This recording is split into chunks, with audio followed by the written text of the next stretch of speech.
I was on a call with one of our corporate strong girls the other day, and what she told me is she's a millennial just like me. She grew up in the age of 1200 calories, Weight Watchers, avoiding carbs and brownies, thinking that if you just smell them you're gonna gain 5 pounds, and that is just unrealistic and so not scientifically right. But this is ingrained in our bodies and in our minds. And so like for her, she swung to the other side of the pendulum, where she was like, okay, a lot of women do this too, where instead of just like restriction, we have food freedom. We give ourselves everything and anything that we want, and because we don't want to restrict ourselves because it is unhealthy, right?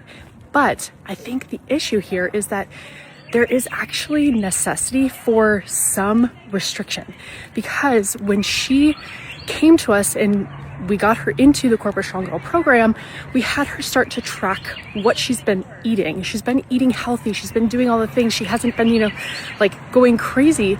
But what we found was she was eating over what her body needs in order to reach her goals. And honestly, even tracking calories can come across restrictive.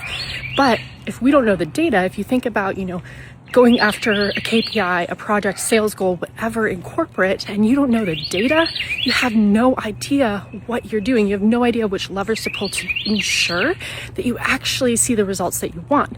And so when we are going after a goal, it's so crucial for us to, one, make sure that we are tracking, that we are getting the data, but also two, make sure that we aren't just going balls to the walls, not having any structure, any discipline.